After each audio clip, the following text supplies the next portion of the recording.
New alarm bells ringing tonight on the coronavirus outbreak in this country. Doctors say the virus is spread through droplets when someone coughs or sneezes. And I think the business community, it's in their interest that people actually stay home and stop the spread. For a business that can allow more employees to telecommute, we want you to do that.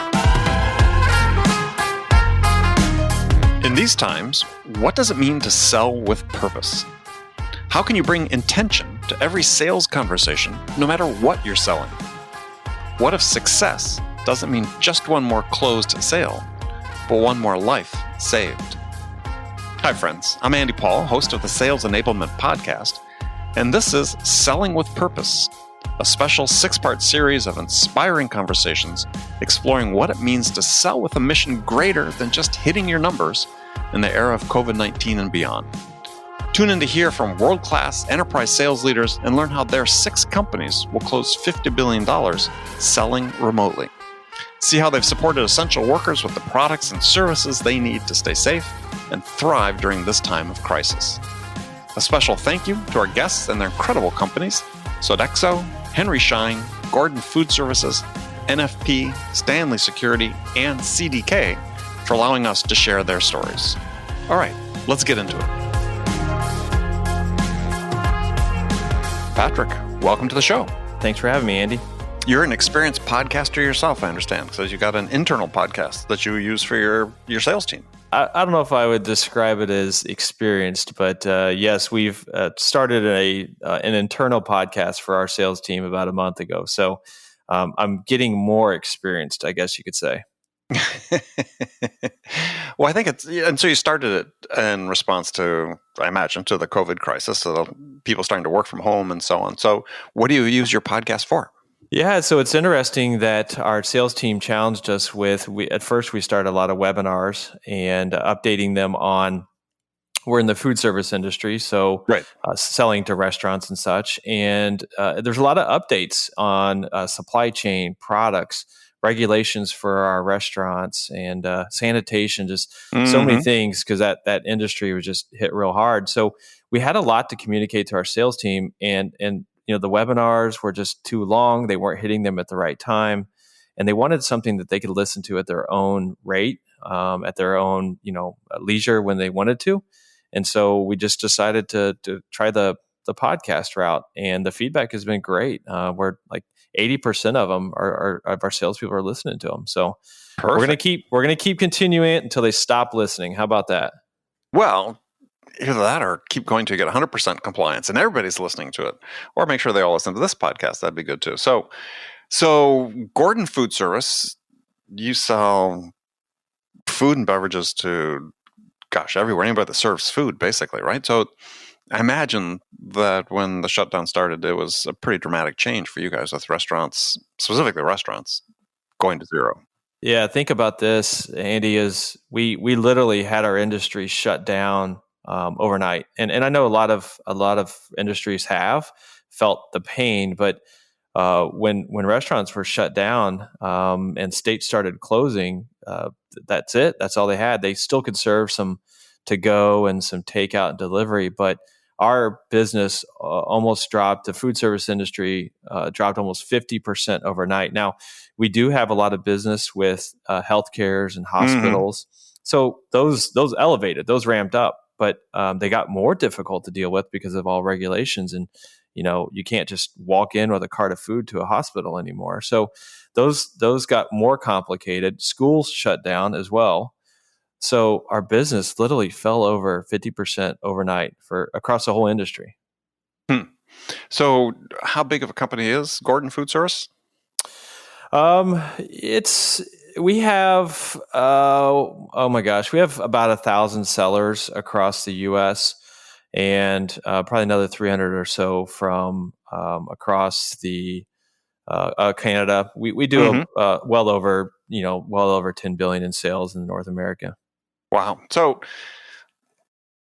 1,000 sellers, are these traditionally people that are field-based? I mean, do you have route drivers that are selling as well, or is it an independent sales force? Yeah, it's a street-based sales force. Our drivers just deliver the food, so our salespeople, acquire new business. They grow existing accounts. They're customer service agents. They take care of problems. They take orders themselves directly from the restaurants. We do a lot digitally, right? Half of our orders are processed digitally. So they're kind of jack of all trades, and it's a very belly to belly selling. We call it. You're in the restaurant, you're having conversations with the owner, the chef, and you're like I said, actually taking orders directly from them. So they do a little bit of everything. And man, when things were shut down, you couldn't leave your home. That was a big change for our sellers. I can imagine they were probably chomping at the bit to to get out there. So how'd that transition go for you? Oh, well, that was tough. We had to do some really quick training on how to adjust, I guess you could say, selling virtually. Now, remember, a good chunk of the customers were closed. So a good chunk of the business just kind of went away. But so we had to immediately start training how to do a little bit more virtual selling, a little bit more phone selling. Like I mentioned, though, half of our orders were processed digitally anyway. So we really pushed on our customers to say, I can't see you. I can't, I can talk you over the phone. How would you like to place your order digitally? So we really ramped up making sure our sellers were well-versed in our, ordering online platform. And that was our big push. So we really had to do a lot of training and adjustment. So as they look at, now I guess the first question is were your sellers, are they divided by, so I'm a restaurant, I'm a food service person, I'm a hospital schools person. Are they divided that way, or they cover all accounts? Yeah, we have them segmented based off really two concepts. One is the commercial, what we call, and that's the restaurants, the hotels, all that kind of stuff. And then the non-commercial group, they handle the healthcares, hospitals, government stuff. And that way they become specialized in those particular areas. Even the education is broken off into its own segment. And then, we service some national chains, and they're in their own segment. So we want them specialized in that segment. So we do have that broken up that way. So imagine for the people that were servicing the restaurant customers, I mean, they pretty much came to a complete halt. Yeah. Depending on where you're at, what state you're in, every state had different laws, and every state was more strict than others. Some saw a drop off of almost 80% in sales. Some were a little bit more, at least. Yeah, some were a little bit more loose and continued to operate. It's funny, our salespeople in Texas said, "Yeah, we were shut down, but it's Texas, so we do whatever we want, right?" So some were still operating. That's the problem, right? Right. Some still were operating rogue. But it was a huge adjustment if you have all of your sales pretty much shut down. So one of the things that we did is we tried to shift our accounts we were targeting, and the retail segment, or the grocery stores, saw their business quadruple overnight. In fact, they couldn't even handle it. So we started to reach out to a lot of retail establishments and say, "Hey, do you need, you can't get the stuff from your own supply chain. How can we help you?" And it was it was a real big shift in our industry to say, well, with restaurants shut down, we're going to go help the retail sector and the retail segment. So compete against the Cisco's of the world and all those big distributors. Yeah, the Cisco's there are competitors, and they did the same thing, right? They shifted to the retail or grocery area as well. You just try to beat them to the punch, right? Because it's really the first person that calls or they hook up with, they start doing business with. So we immediately started, prospecting for the retail sector, and even tried to find a way to small markets too, right? Independent little stores, mom and pops, anything that had to do with retail that was selling food, because they were running out of food. Now, was this selling, unprocessed foods, or did you also carry like brand name, processed foods that you could sell to groceries? Yeah, it was both. Mostly what they were looking for from a grocery standpoint was the protein items, the chickens, the beefs, the porks, and even eggs. So that's really what they were in dire need of, because that's what people were stockpiling. We ran out of the toilet paper and the gloves. In fact, we had to kind of protect some of that stuff from our hospitals and the frontline workers, because that that was the priority. So you're selling supplies as well as food products. Think about this. Anything a restaurant needs, we have You for sell. them. Okay. Yep, absolutely.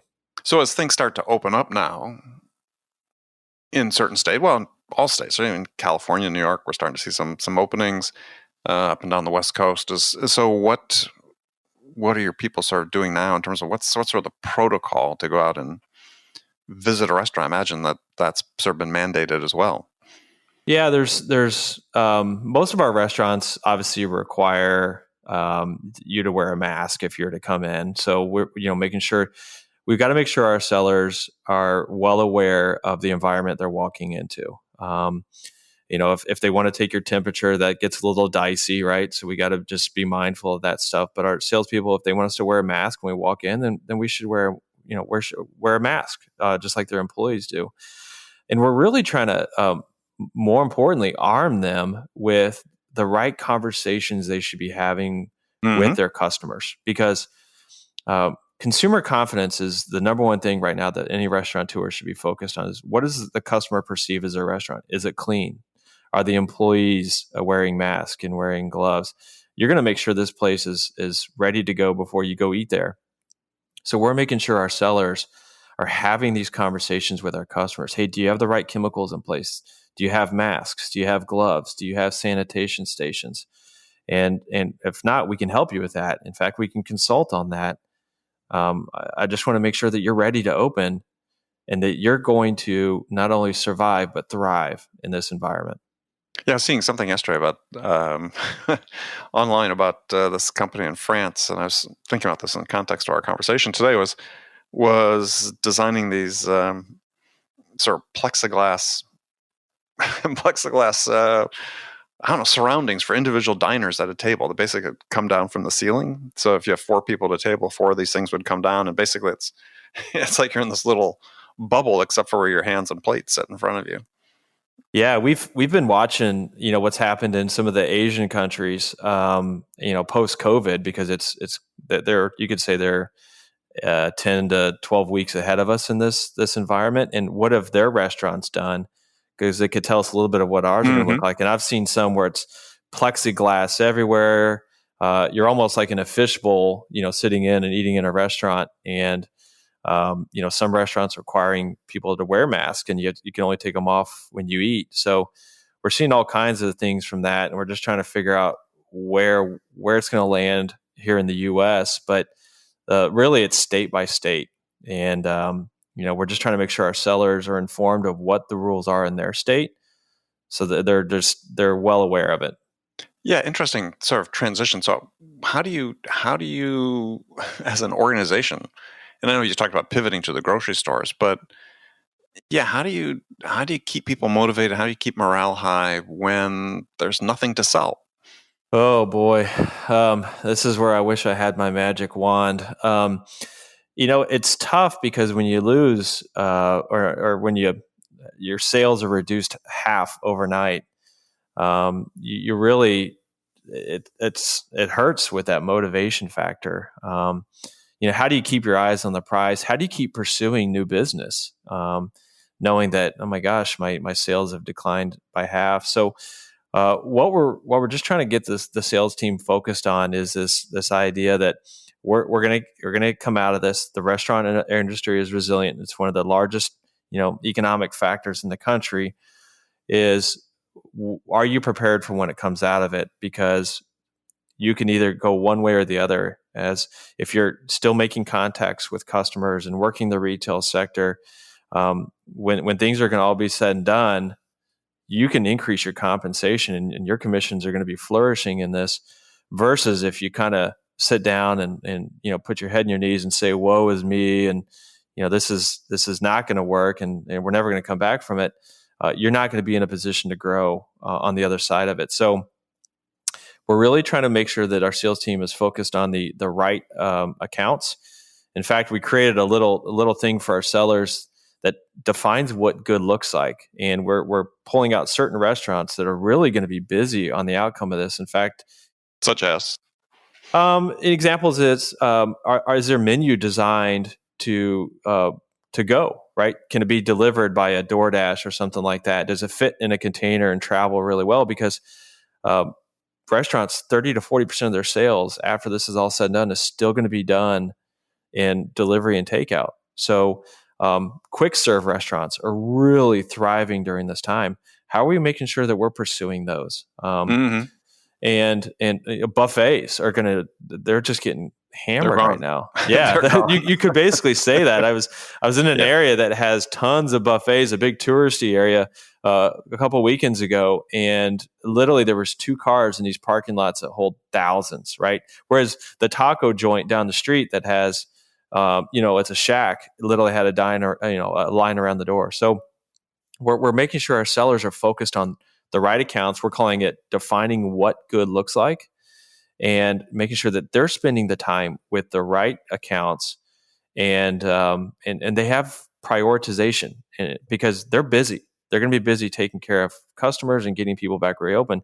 Who do you spend that time with? So our focus has really been on the prioritization. Well, because you for your sellers, and your sellers sort of have to make a tough judgment, which is who is coming back. Mm-hmm. Because certainly you've seen the projections. 40% of restaurants probably that have closed may never come back in their current form with the current owners. Yeah, it's interesting. There's all kinds of numbers floating around out there, and you could say it's 30 to 40% of restaurants won't even come back out of this. There's even going to be a next wave. Like there's a lot of restaurants that were just closed during this time period, and now they're going to open back up. And there's going to be another wave of restaurants that aren't going to be able to survive this because their clientels aren't ready to come out. We've seen some data that says that the baby boomer generation is really hesitant to come back out, and in fact, they might not even come back into the restaurants until 6 months after the state opens up or eases restrictions. So that's another restaurant that could go 6 months without their main clientele if that's your main clientele. So there's even more closures to come. Well, if there's another wave of infection that shuts down restaurants again, I mean that's we call it thrivability. It's funny. I didn't even know that was a word before all this happened, but we're calling these accounts high on our thrivability scale because not only will they survive and grow post pandemic, but if it were to come around again, or an economic recession happens, which is possible as well. Well, it is. It is more than likely. It happens. Yeah. That we're still aligned with the accounts, the restaurants that are they're going to grow through this and be okay. Yeah, it's a really interesting targeting challenge for reps, and you can just imagine sort of the ups and downs because, as you said, there could be a second wave of restaurant closures, which. Yeah, a lot of people anticipate a second spike, at least one more spike of infections, which could cause another wave of closures of restaurants. You think about selling in that environment. It's a real interesting challenge, right? It is because you're thinking, I still have a job. I still have some customers, but it really is almost until the vaccine comes out that they can sort of get back to normal. Yeah, I guess it's when you look at our sellers and the time they have, their routes, they could spend a lot of time with the wrong customers, I guess you could say. And if you don't have that prioritization or you don't have that clear understanding of where I should be dedicating my time with the right customers that are growing or they're going to be set to grow, then you can really get lost in some pretty bad activities, I would say. Well, I imagine there's a lot of your restaurateur customers that just want to have somebody to talk to. Well, there's also some big supply chain disruption as well, right? You've probably heard all over the news of, the protein markets are crazy and beef plants closing down and all that kind of stuff. So, we're also just trying to make sure that the customers have product. And like I said, you could spend so much time on, you want to take care of all your customers, but not all are created equal. And it needs to be very targeted. And with the ones that you do have time with, what is your purpose with them? So is there a chance that in that situation then that you're sort of saying, if we lose some of these, I don't call it lower end necessarily, but lower end customers, that's okay for now? Yeah. I mean, it's, you never want to say it, but it kind of is because there's even a chance they won't even survive either. Mm-hmm. Or do you look at just moving them to a different channel? That's also another consideration to say. Just purely online. It could be, yeah. That it's always something to think about. I know there's a lot of organizations that have inside sales models as well. Mm-hmm. Is that an option somewhere down the road? Are you guys looking at that? It's on the whiteboard. Like I said, we've been an organization that's been highly, the belly to belly. Our industry in general is just that face to face selling. Mm-hmm. But I think that even our competitors are considering some of that as well. So I'd say it's on the whiteboard. Yeah, I would think that given sort of the range of institutions you deal with, that it makes sense for a number of them. Either, say, hey, your option is to go online and have a good customer success and customer service experience, or maybe inside sales. It would just be a big change for the customers. They're used to having that salesperson, right? That live interaction and that conversation. So it would be a change for them, and there would be some setting expectations in my mind of, hey, this is kind of how we're going to do business. But I think if there's any time to do it, it's now, because there's an understanding our whole industry is under consolidation, and it's just not like it'd be our company doing it. The competitors would be doing it as well. So if you're going to do something like that, I would say now would be the time. Yeah, before all your competition jumps into it. I mean, at a restaurant, it's sort of interesting from a competitive standpoint. Then is so when your sellers go into a restaurant, we'll start with restaurants specifically. Is like, what is the value proposition for dealing with Gordon versus a competitor? Well, I'm going to throw an old cliche out here, Andy, and say it's our people are the value proposition. But it really, I say that jokingly, but I really mean that too, because what we try to make sure our salespeople do is they're delivering insights and delivering valued information and helping our customers sift through all the information into what's important for their operation. So give us an example of the insights. When you have industry data that you're passing along, or what's that? Yeah, that's exactly. So one of the things that we're really trying to focus on with our customers is reducing and streamlining their menu. So restaurants are having a hard time with labor right now, getting people back to work from the unemployment, right? You can make more money on unemployment than coming to work. So they're just like, I'm not coming back, or just not answering the phone.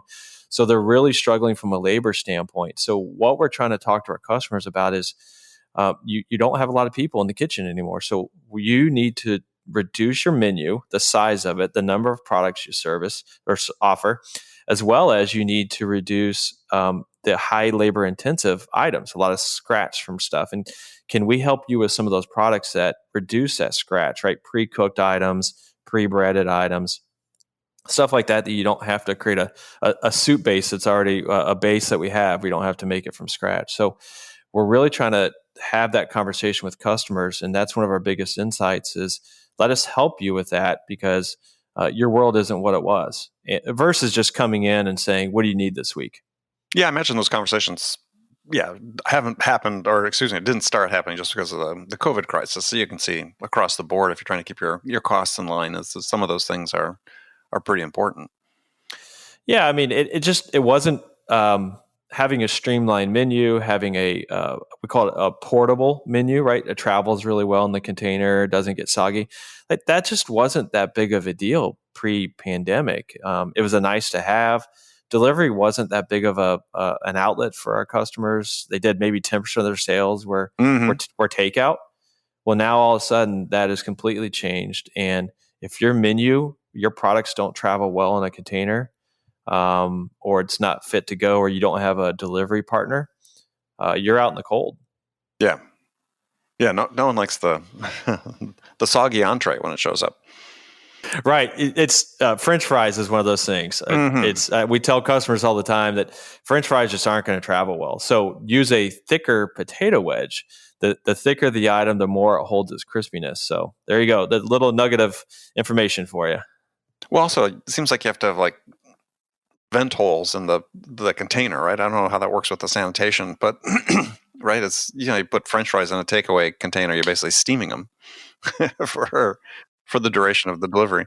You're exactly right. They need to be vented. And that's a whole nother conversation. Is there's tons of to-go container, I guess you could say, innovation out there, from reheatable containers to vented. I mean, you can go the cheap route, right, and use the really crummy foam container that's bad for the environment and that's not vented, but you're going to save some money versus use a high-end one that your product will be delivered to the customer almost tasting like it came right out of the fryer or the oven, but it's going to cost you more. And that's that other component that we're trying to talk to customers about, is your packaging can make a difference. Does it have your logo on it? How to create a brand for yourself. And those are some more of those insights that we're trying to deliver. Yeah, almost like you have to train your sellers to have sort of a graphic background as well to help design those things.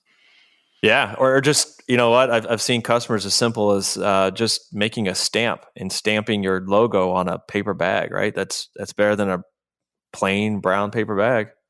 Yeah, I agree. I was just commenting on that last week. My wife and I were out for a walk here in Manhattan, and somebody was walking away from a restaurant, and the restaurant, had a printed bag, and it's like, well, that caught my eye, made a difference. Yeah, branding is everything, especially when it comes to the takeout and the all that's going on with that. So we highly recommend our customers that you really need to brand yourself, especially now in this time. So as well as the online presence, or your online reviews and what people are saying about you, that is just as important. Now, do you have a service that helps people with their social media presence? We do. We have a couple of third-party services that we partner up with that can help customers with that, and even monitor it for them. Right, for reputation control. Right. A lot of our restaurants just don't have that marketing arm. Right, they're mom and pops or independents, and we try to look from everything from helping them control their food costs to helping them with their menu design, social media presence, even finding a third-party delivery partner. We have all those things that we try to help our customers with. Well, it sounds like you guys should get into the mask business, because at least in California, the regulation is that you have to wear a mask to enter a restaurant and have it on everywhere but at the table. Like, you get up to go to the restroom, you have to put your mask back on, and so on. So it seems like you should make branded masks for each restaurant, that they have an extra pile by the front door. So like in the old days where you had to have a blazer on to go into certain restaurants, we got a mask for you. It's funny, we've seen that with a lot of our restaurants. I've seen it with a lot of national chains. They're actually trying to have fun with the masks a little bit, right? So, everybody knows Frisch's Big Boy, right? Well, they're putting masks on their Big Boy in all their restaurants and stuff like that, and branded masks and all that kind of stuff. So it's interesting to watch restaurants try to have a little bit of fun with that. Well, I hope they can, because it certainly hasn't been fun this past several months, and it's going to be tough for a while, because if they're constrained to 25% capacity, and as they are in many states, it's still going to be tough for a little bit. So, yeah. Well, good luck to your sellers in that. And so if people want to find out more about Gordon Food Service or connect with you, how can they do that? Yeah, www.gfs.com. So pretty simple to remember that. Whether you're a restaurant and you want to become a customer, or you just want to learn more about it as an organization, we also have our Gordon Food Service stores, over 130 of them, mostly in the Midwest and Florida. But you can pick up food service items into our retail establishments as well. So if you're looking to still stockpile food, hit one of our retail outlets. Only if you have toilet paper. Yeah. Well, actually, I think we do. I think we're well stocked in it now, as well as many other protein items. So your stores are like in California, they have the Smart and Final stores, is sort of like that? Very similar to that. Yeah, okay. It's basically a way to get bulk food and to get a lot of what we sell directly to the restaurants. It was made as a backup to our restaurants, and the public part of it just really took it off. So. Cool. Great place to get anything you need for a party as well. Yeah. All right. Well, Patrick, thank you very much for your time. Thank you, Andy. Appreciate it.